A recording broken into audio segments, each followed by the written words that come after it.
अस्सलाम वालेकुम। इस लेक्चर के अंदर हम पढ़ेंगे splitting of D orbital in tetrahedral complexes. कि टेट्राहेड्रल कॉम्प्लेक्स हो मेरे पास, तो वहां पर डी ऑर्बिटल अपने आप को कैसे स्प्लिट करेगा, इस बात को हमने आज स्टडी करना है।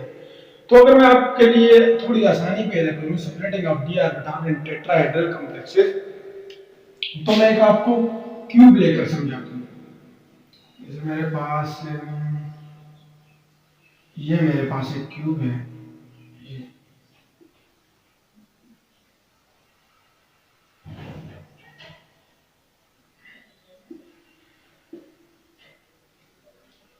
ये मेरे पास ये एक क्यूब है।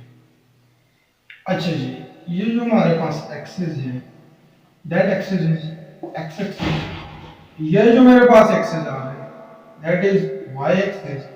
ये जो नीचे की तरफ आ रहा है, इसको मैंने बोल दिया जेड एक्सिस। लेट मैं इसके अंदर टेट्राहेड्रॉन रख देता हूं, यानी टेट्राहेड्रल कॉम्प्लेक्स। एक यहां से, एक यहां से, एक यहां से, तीसरे।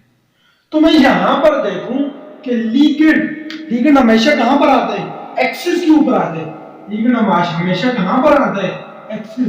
लेकिन मैं टेट्राहेड्रल कॉम्प्लेक्सेस के अंदर चेक करूं तो लिगेंड एक्सिस के ऊपर नहीं आ रहा। लिगेंड कहां से आ रहा है? Between the axis. Between the axis ligand कहां से आ रहा है? Between the axis. तो यहां तक इस बात को लिखो, फिर उसके बाद समझाते हैं। एंड तक रहना, इंशाल्लाह कोई फर्क नहीं रहेगा पढ़ाने में, अब वो सारा आ जाएगा splitting of D orbital in tetrahedral complex. तो देखो, in order to understand understand splitting of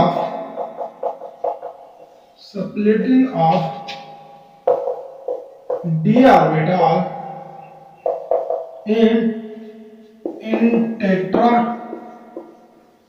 in tetrahedral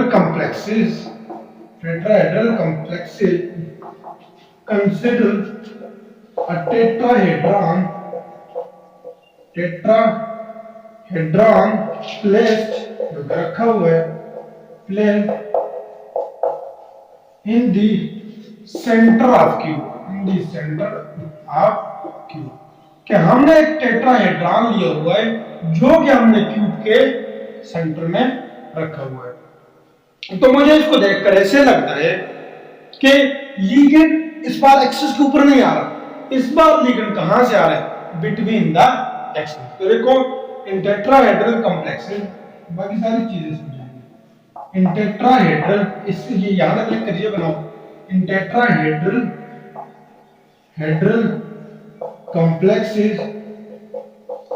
complexes all four ligands in tetrahedral complexes all four ligands lies in between the x, y and z axis। कि हमारे पास जो चारों के चार ligand है वो कहां से आ रहे हैं?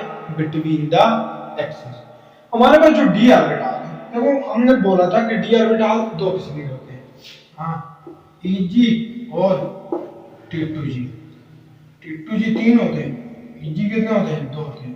तो ये वाले जो होते हैं हमारे पास ऑन द कोऑर्डिनेट होते हैं। ये कहां पर होते हैं? ऑन द कोऑर्डिनेट्स के ऊपर होते हैं, जबकि ये वाले क्या होते हैं? Between the axis. तो in tetrahedral complexes all four ligand lies in between x, y and z axis। दो कहां पे? ईजी वाले ऑन द कोऑर्डिनेट, क्या है? देखो, the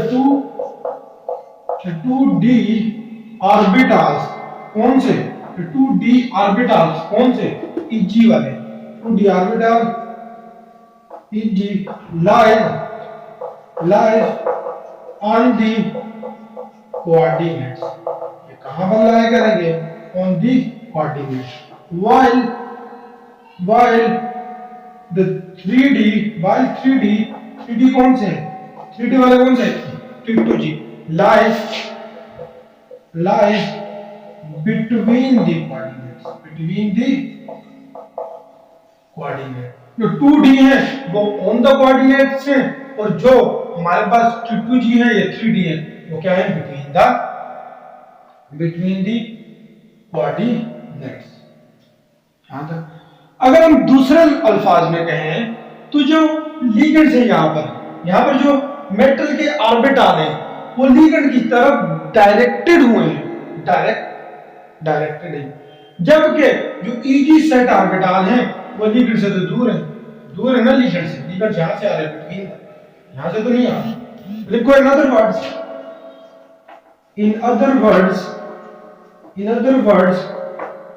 the T2G set orbital directed towards ligand, जो हमारे पास 3 ऑर्बिटल है मेटल का, वो कहां पर है, वो बिल्कुल लिगेंड की तरफ। देखो इसके एक ऑर्बिटल लिगेंड, दूसरा लिगेंड, तीसरा ligand. In other words, the T2G set orbital directed towards ligand and Eg set orbital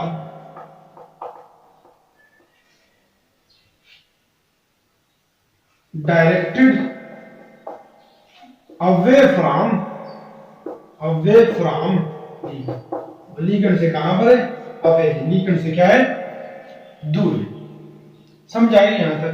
तो हमने क्या कहा, जो दो T2G ऑर्बिटल, पहली बात कि वो कोऑर्डिनेट के ऊपर है, देखो ये कोऑर्डिनेट के ऊपर, और जो T2G है वो बिटवीन द कोऑर्डिनेट है, ये कोऑर्डिनेट ये बिटवीन। अगर दूसरे लफ्जों में कहा है तो T2G वाले क्या है जी, इसके जो 3 ऑर्बिटल है वो लिगेंड की तरफ क्या है, डायरेक्टेड है, जबकि ये वाले लिगेंड से दूर है, अवे फ्रॉम लिगेंड। तो अगर मैं इस केस में देखूं तो देखो यहां से लिगेंड आ ही नहीं रहा, देखो डी ऑर्बिटल के जो इलेक्ट्रॉन है लिगेंड यहां से आ ही नहीं रहा, रिपल्शन ही नहीं होगी, जबकि मेरे पास यहां पर मेटल भी है, लिगेंड भी है, लिगेंड इसकी तरफ आएगा, लिगेंड इसकी तरफ आएगा, लिगेंड के इलेक्ट्रॉन और मेटल के इलेक्ट्रॉनों की क्या होगी, रिपल्शन, क्या होगी, रिपल्शन होगी। तो इस केस में मैं देखूं तो मेरे पास T2G ऑर्बिटल हाई एनर्जी पर होगा, Eg किस पर होगा, लो यहां तक बिल्कुल समझा,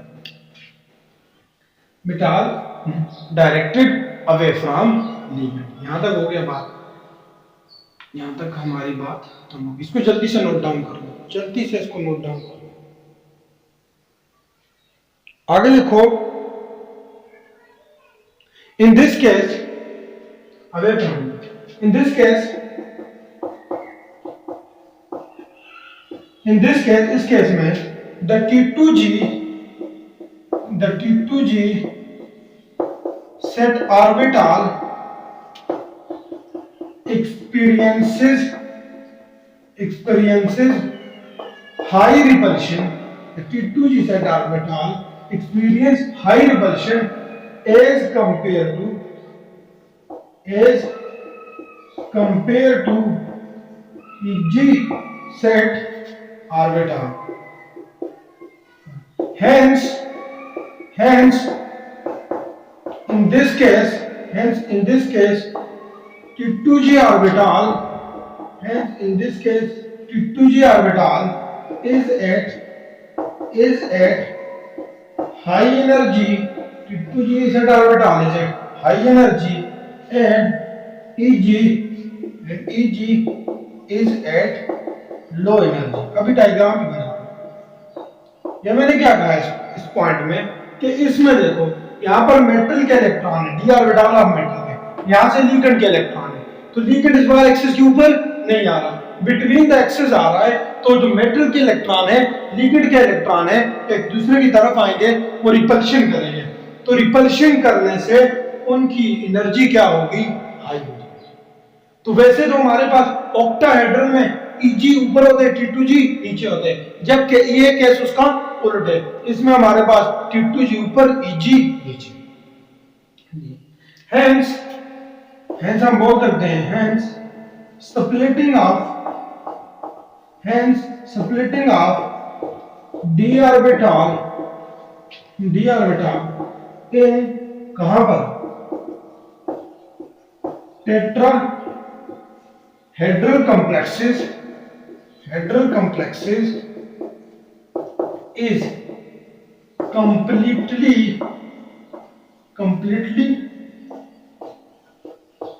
opposite to that of octahedral complex. Octahedral में क्या था? Eg ऊपर था, T2G नीचे था।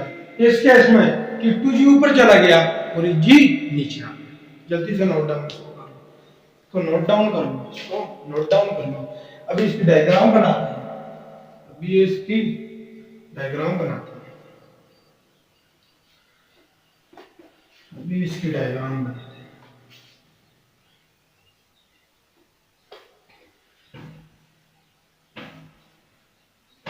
अब इसकी डायग्राम से जैसे फॉर एग्जांपल मेरे पास ये वाला ओरिजिन लिया, 1 2 3 4 5, एक hypothetical degenerate state 2 3 4 5, this is original D orbital, this is hypothetical D orbital, यही बना। तो इस केस में मैं देखूं तो लिगेंड कहां से आ रहा है? Between the axis. लिगेंड कहां से आ रहा है? Between the coordinate. तो बिटवीन द कोऑर्डिनेट कौन होता है? T2G होता है। अभी समझाया ना मेरे पास, ये बन गया, ये बन गया, ये बन गया। तो ये हमारे पास क्या है? T2G। ये हमारे पास क्या है? तो मैंने क्या कहा, देखो ऑक्टाहेड्रल में Eg ऊपर था, T2G नीचे था, तो मैंने ये लिखा है hence in this case T2G is high energy. देखो ना,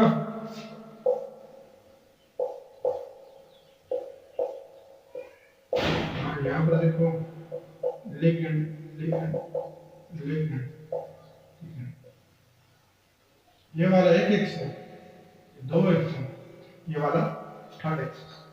तो लिगेंड कहां से आ रहा है? दरम्यान से। तो यहां पे रिपल्शन बिटवीन ज्यादा होगी, ये ऊपर चली जाएगी। तो आज मैंने कहा जो स्प्लिटिंग ऑफ डी ऑर्बिटल होती है टेट्राहेड्रल में, वो बिल्कुल अपोजिट होती है as compare to tetrahedral. Octahedral में ये ऊपर था, ये नीचे था, ये यहां पर वो ऊपर चला गया, ये नीचे आ गया। समझ आई? समझ आई?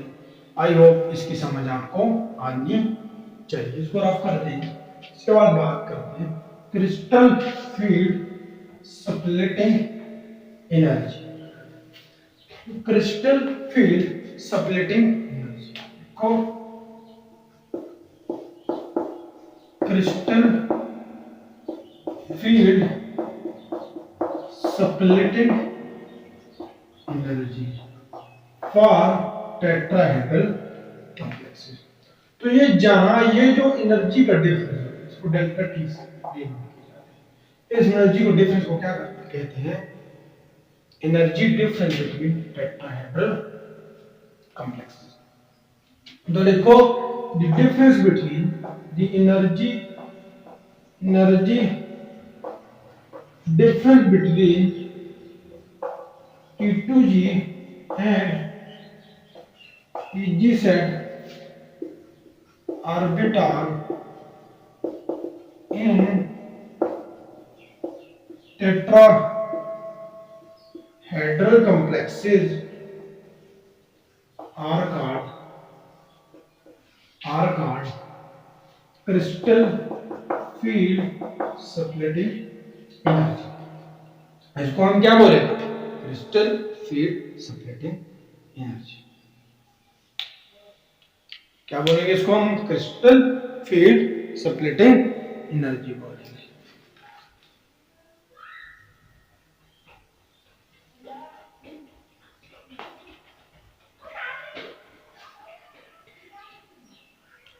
इसको क्या बोलेंगे हम? Crystal field splitting. गैप है ना? अच्छा, मैं यहां पर लिख सकता हूं प्लस 0.4 डेल्टा टी। इतनी उसमें ये एक्सल में क्या है? 10 डी के ओम में ली थी, 10 डी के।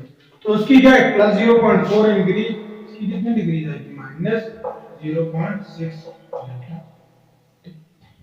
तो देखो it is denoted by, it is denoted by delta T. तो यहां से अगर थोड़े से नोट्स खुद लिख लो, थोड़े से नोट्स खुद लिख लो, फिर मैं आगे बढ़ता हूं। तो लिखो after hypothetical degenerate state, after hypothetical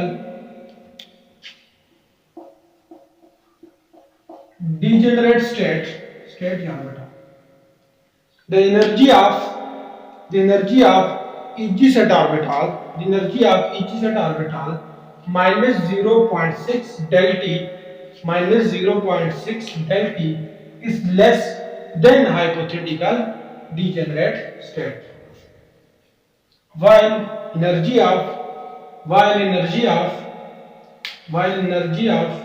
T2G set orbital is greater than hypothetical degenerate। कितने ग्रेटर? तो प्लस 0.4 डेल टी। यहां तक समझ आई? यहां तक समझ आई।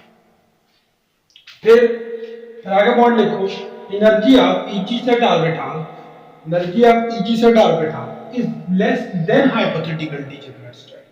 Energy of each set orbital is less than hypothetical degenerate state, so that is why denoted by negative sign. While energy of T2G set orbital is greater than hypothetical degenerate state, so that is why denoted by positive sign. So that is why denoted by positive sign.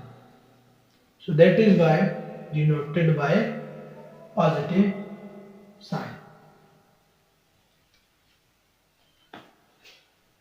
अच्छा जी, अब इनकी crystal field मालूम करते हैं। तो देखो जी, अगर हम थ्योरेटिकल बात करें तो इनके हाई और लो स्पिन दोनों पॉसिबल है, थ्योरेटिकल बात करें। लेकिन हम एक्चुअल बात करें तो इनका लो स्पिन कुछ होता ही नहीं है। क्यों नहीं होता? कि जो हमेशा क्रिस्टल फील्ड स्प्लिटिंग होती है, क्रिस्टल फील्ड स्प्लिटिंग वो पेयरिंग एनर्जी से कम होती है, इसलिए इनके हमें जितने भी कॉम्प्लेक्सेस मिलेंगे वो हाई स्पिन वाले कॉम्प्लेक्सेस मिलेंगे, कोई भी इनका लो स्पिन वाला कॉम्प्लेक्स नहीं। तो देखो, बहुत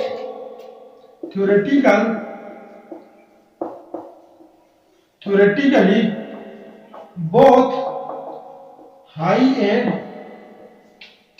low spin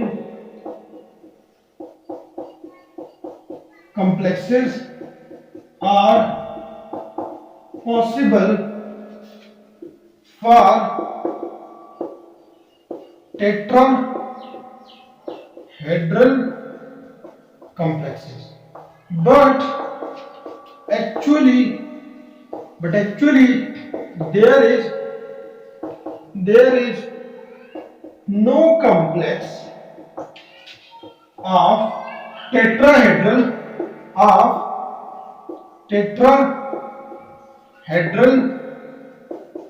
complex with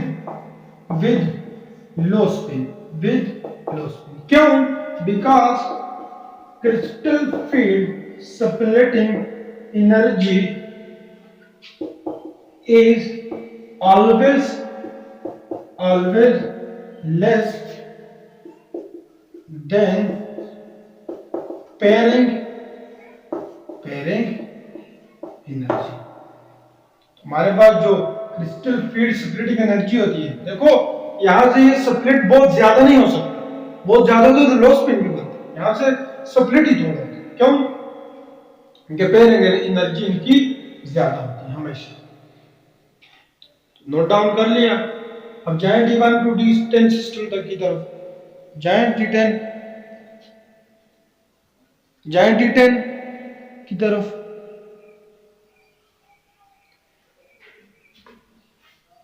अच्छा देखो, हम इनको कोरिलेट कर रहे हैं टेट्राहेड्रल को ऑक्टाहेड्रल के साथ, कि यहां पर Eg नीचे है, वहां पर Eg ऊपर था, वहां पर T2G नीचे था, यहां पर ऊपर है।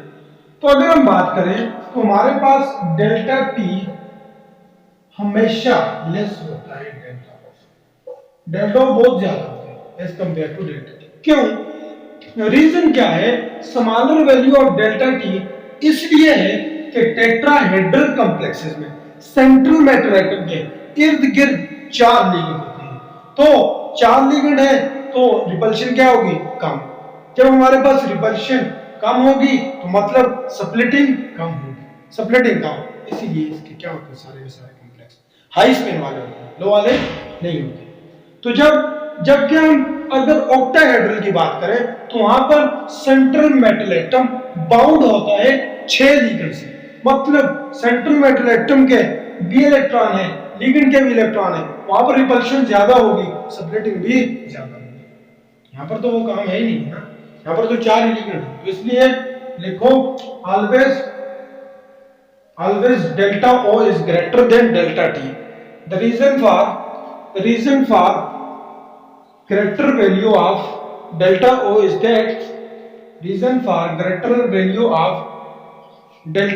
that in octahedral complexes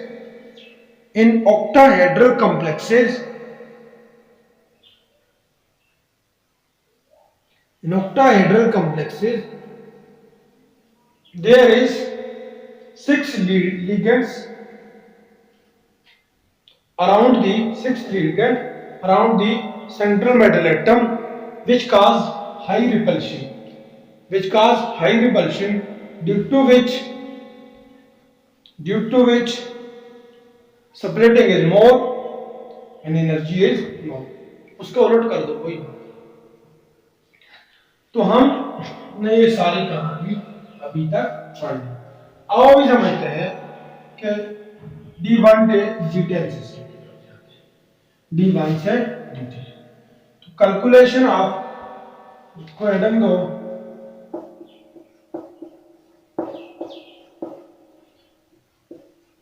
D1 to D10 system for tetrahedral complex. अच्छे इसके फार्मूले तुमने देखे ही हैं।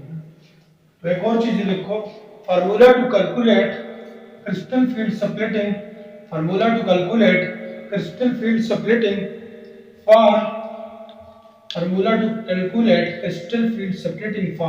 Tetrahedral complexes is given as crystal field splitting energy is equal to number of electron in each set orbital minus 0.6 delta, यही है, plus number of electron in T2G set plus 0.4। तो हमने क्या कहा है, इनके जितने भी हमें कॉम्प्लेक्स होते हैं वो सारे के सारे कौन से होते हैं? हाई स्पिन वाले। क्यों? क्रिस्टल फील्ड स्प्लिटिंग हमेशा कम होती है, पेरियड। तो हम सारे के सारे क्या लेकर चलेंगे? हाई स्पिन वाले। सबसे पहले लिखो D1 सिस्टम। तो ये हमारे पास 1 2 3 4 5, पांचों के बाद क्या आता है? 1 2 3 1 2। देखो यहाँ पर कितने इलेक्ट्रॉन है? एक। तो पहले इलेक्ट्रॉन में 0 ले ये फाइंड करो, इसके लिए फाइंड करो कितनी आएगी। Crystal field equal to crystal field splitting energy equal to number of electron in Eg में कितने हैं? 1 इनटू माइनस 0.6 डेल्टा प्लस ऊपर तो कुछ है ही नहीं, 0, मेरे पास कितनी आ गई? 0.6 माइनस 0.6 डेल्टा।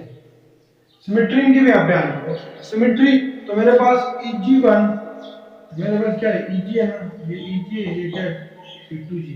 तो Eg1 to G0, Eg में देखो कितने इलेक्ट्रॉन है? एक। दूसरा में ये नहीं, तो क्या होगा? अनसिमेट्रिक। जबकि T2G में किसी में है ही नहीं, तो क्या होगा? सिमेट्रिक। क्या होगा मेरे पास? सिमेट्रिक होगा। तो यहां तक हमने D1 की बात कर। आगे जाते हैं D2 सिस्टम। यहां पर लिखो D2 सिस्टम। एक इलेक्ट्रॉन और आ जाएगा तो इलेक्ट्रॉन कहां पर आएंगे? यहां पर। इसके लिए मालूम करो number of electron in Eg, Eg में कितने हैं 2 into minus 0.6 delta T plus ऊपर कुछ है ही नहीं है तो जीरो कोई इलेक्ट्रॉन नहीं है ना, तो कितना आ जाएगा माइनस 1.2 डेल्टा टी। सिमेट्री बयान करो P2G 0 Eg, यहाँ पर दोनों में एक एक है तो क्या है हमारे पास सिमेट्री, ऊपर कोई भी नहीं है फिर भी हमारे पास कुछ भी नहीं ना सिमेट्री। खत्म हो गया। अब आओ D3 सिस्टम की तरफ। D3 सिस्टम एक और इलेक्ट्रॉन आ गया, कहां पर आ गया इलेक्ट्रॉन, क्यों हाई स्पिन लो तो है ही नहीं ना, तो इसको करते हैं तो क्रिस्टल फील्ड स्टेबिलिटी मालूम करो कितने इलेक्ट्रॉन है 2 2 मल्टीप्लाई बाय कितना माइनस 0.6 डेल टी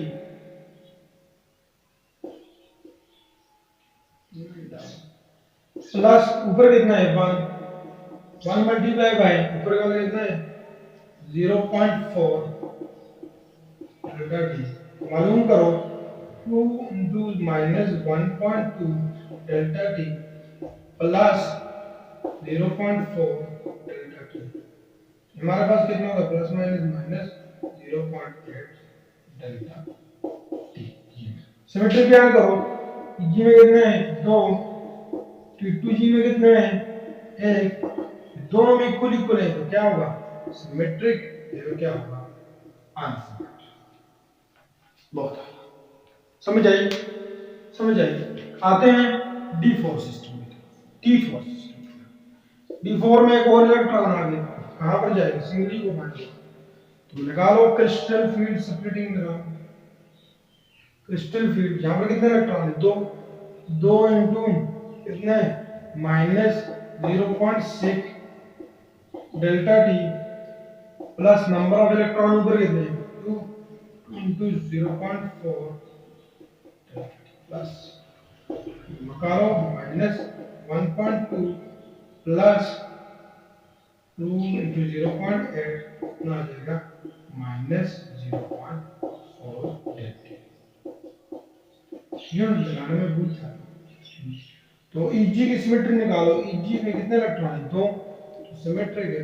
T2G में देखो कितने इलेक्ट्रॉन है 2, क्या है आंसर इक्वल नहीं है ना, इक्वल होना चाहिए या तो हो क्या कितना हो 1 1 1 हो तो कितना हो 2 2 2 सिमेट्रिक या हो ही नहीं सिमेट्रिक। तो आओ अभी आते हैं D5 सिस्टम की। तो D5 सिस्टम में मेरे पास एक और इलेक्ट्रॉन आ गया, कहां पर जाएगा यहां पर जाएगा, क्यों क्रिस्टल फील्ड स्प्लिटिंग हमेशा क्या है इससे कम है, तो भी इसको मालूम करो माइनस 0.6 डेल्टा टी प्लस ऊपर कितना है 3 इनटू प्लस 0.4 मालूम करो तो माइनस 1.2 डेल्टा टी यहां पर प्लस 1.2 डेल्टा टी कितना हो जाएगा 0 डेल्टा। सिमेट्री फाइंड करो Eg में कितने हैं 2 T2G में कितने हैं 3, दोनों में इक्वल इक्वल है तो ये भी सिमेट्रिक, ये भी सिमेट्रिक। आगे आओ D6 की तरफ आओ, D6 की तरफ आओ। D6 में मेरे पास एक और आ गया, नीचे जाकर क्या हो जाएगा पेयर हो जाएगा, रिपेयरिंग स्टार्ट हो जाएगा।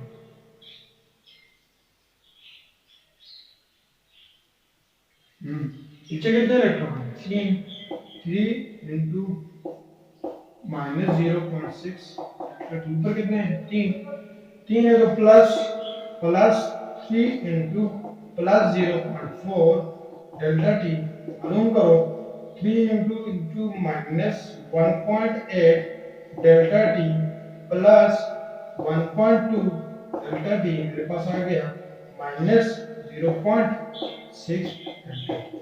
सिमेट्री मालूम करो, सिमेट्री मालूम करो T2G कितने हैं 3, Tg कितने हैं कौन से D6 है ना, इसमें कितने हैं 3 T2G में, Tg में कितने हैं 3, सब में एक एक है सिमेट्रिक है, क्या है सिमेट्रिक है, एक में 2 एक में 1 कौन सिमेट्रिक बोलो बोलो जल्दी से नोट डाउन करो।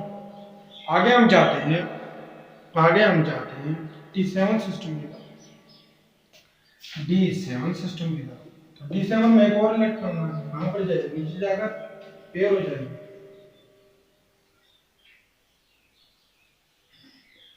कितने इलेक्ट्रॉन होंगे, 4 into minus 0.6 delta D plus पर कितने 3 इंटू प्लस 0.4 कितना होगा 4 इंटू माइनस 2.4 प्लस ये कितना होगा 1. कितना आएगा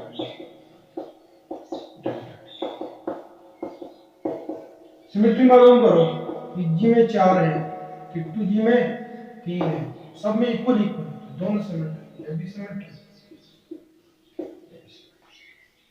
D8 के लिए मालूम करो, D8 के लिए मालूम करो, D8 के लिए यहाँ पर और आगे कहाँ पर जाएगा, ऊपर जाकर ऊपर जाकर